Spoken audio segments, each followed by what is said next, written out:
ఈరోజు నేను ఒక డిఫరెంట్ వీడియోతో మీ ముందుకైతే వస్తున్నాను. అంటే నా ఛానల్‌లో నేను ఎప్పుడు కూడా ఇలాంటి వీడియోస్ అయితే పెట్టలేదు. సో, ఇది ఫస్ట్ టైం నేనైతే ట్రై చేశాను. అంటే 90% జనాలకైతే ఉపయోగపడుతుంది. ఎందుకంటే ప్రతి ఒక్కరు కూడా జుట్టు గురించి కానీ, అలాగే హెయిర్ ఫాల్స్ గురించి అయితే బాధపడుతూ ఉంటారు. సో, దీని గురించి చాలా వీడియోలు అయితే మన ముందుకి యూట్యూబ్‌లో ఆల్రెడీ వచ్చాయి. చాలా చూసుంటాం మనం. కానీ నేనైతే ఎక్కడ ఈ వీడియోస్‌ని అయితే చూడలే. నాకు ఈ విషయం వచ్చేసి ప్రాక్టికల్‌గా నాకు వేరే వాళ్ళు చెప్పడం వలన ఒకసారి ట్రై చేశాను. అంతే తప్ప నేను ఎక్కడ కూడా యూట్యూబ్‌లో చూసైతే నేను చేయలేదు. సో, మళ్ళా తర్వాత ఎప్పుడైతే నేను ఇది ట్రై చేసిన తర్వాత ఈ వీడియో మీ ముందుకు తీసుకొని రావాలని చెప్పేసి ఒకసారి అయితే నేను యూట్యూబ్‌లో సెర్చ్ చేశాను. సెర్చ్ చేసిన తర్వాత నాకైతే చాలా రకాలుగా నాకైతే ఈ మెంతుల గురించి చాలా వీడియోలు అయితే కనపడ్డాయి. అందరూ ఎలా చెప్తున్నారంటే కొందరు కర్డ్ గానీ, అలాగే లెమను, తర్వాత కోకోనట్ ఆయిల్ ఇలా సో, ఇవన్నీ కూడా మిక్స్ చేసేసి, అప్లై చేసి ఇలా చాలా రకాలుగా అయితే మనం యూట్యూబ్‌లో అయితే వచ్చాయి. కానీ నేను అలా ఏం చేయకుండా ఓన్లీ ప్యూర్ మెంతులు తీసుకొని వాటిని నానబెట్టి పొద్దున్నే దాన్ని గ్రైండర్‌లో కొట్టి ఆ పేస్ట్‌ని మార్నింగ్ మన తలకి అప్లై చేసి 20-30 మినిట్స్ మనం వెయిట్ చేసిన తర్వాత స్నానం చేస్తే ఎలా ఉంటుంది అనేటువంటి ప్రాసెస్‌ని మీకైతే ఇప్పుడు నేను చెప్తున్నాను. సో, ఇది అప్లై చేసిన తర్వాత ఎవరైతే ఈ వీడియో చూసిన తర్వాత మీరు కూడా ఇలా చేసిన తర్వాత మీకు ఎలా అనిపించింది? మీకు ఏమైనా చేంజెస్ అనిపించిందా లేదా? సో, చేంజెస్ అనిపించింటే గనక కామెంట్ రూపంలో తెలియజేయండి. అలాగే ఇది చేసిన తర్వాత కూడా మీకు ఎలాంటి రిజల్ట్ కనిపియనా కూడా ప్రాబ్లమ్ ఏం లేదు.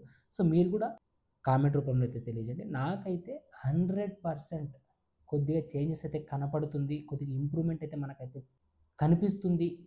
ఎందుకంటే నేను ఆల్రెడీ ప్రాక్టికల్‌గా చేసి నేను చూసిన తర్వాత అయితే నేను వీడియో చేస్తున్నా. ఎలాంటి డోకా అయితే లేదు. 100% చేంజెస్ అయితే కనపడుతుంది మనకి. ఫస్ట్ డే నుంచే మనకైతే చేంజెస్ కనపడుతుంది. సో, ఇంకా మన ఛానల్‌ని ఎవరైతే సబ్స్క్రైబ్ చేసుకోలేదో కింద ఉన్నటువంటి సబ్స్క్రైబ్ బటన్‌ని సబ్స్క్రైబ్ చేసి పెట్టుకోండి. తయారు చేసే విధానం ముందుగా మెంతుల్ని 1 స్పూన్ కానీ లేదా 2 స్పూన్లు మనకు తగినంతగా రాత్రి పడుకునే ముందు నీటిలో అయితే నానబెట్టుకోవాలి. నానబెట్టుకున్నటువంటి మెంతుల్ని ఉదయాన్నే లేసి వాటిని మిక్సీలో గ్రైండ్ చేసుకోవాలి.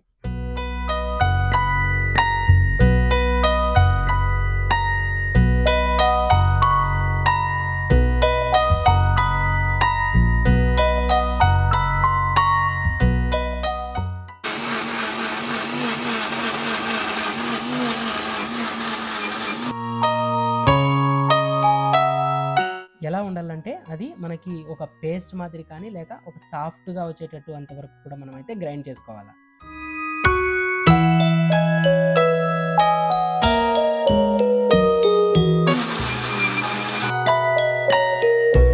ఫైనల్‌గా మనం అనుకున్నట్లుగానే చాలా సాఫ్ట్‌గా అలాగే పేస్ట్ మాదిరిగా అయితే మెంతుల పేస్ట్ అయితే రెడీ అయిపోయింది.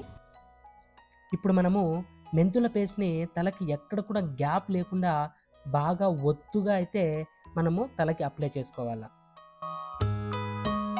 అప్లై చేసుకున్నటువంటి మెంతుల పేస్ట్‌ని మినిమం అంటే మన దగ్గర ఉన్నటువంటి సమయాన్ని బట్టి అంటే 20-30 నిమిషాల లోపు మనమైతే తలని బాగా ఆరబెట్టుకున్న తర్వాత అయితే స్నానం చేయాల.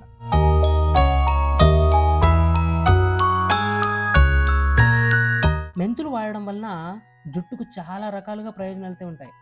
మెంతుల్లో ఉండేటువంటి యాంటీ ఫంగల్ గుణాలు చుండ్రును తగ్గించడంలో చాలా సహాయపడతాయి.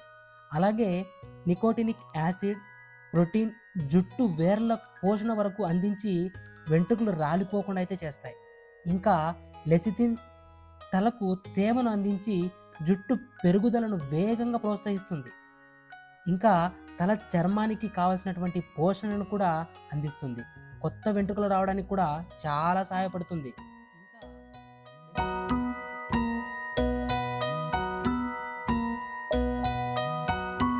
నేను చెప్పినటువంటి విషయము మీకైనా నచ్చినట్లయితే కన్నా అలాగే మీకు ఇది యూజ్ఫుల్ అవుతుంది అనుకుంటే కన్నా వీడియోని లైక్ చేయడం మర్చిపోవద్దు.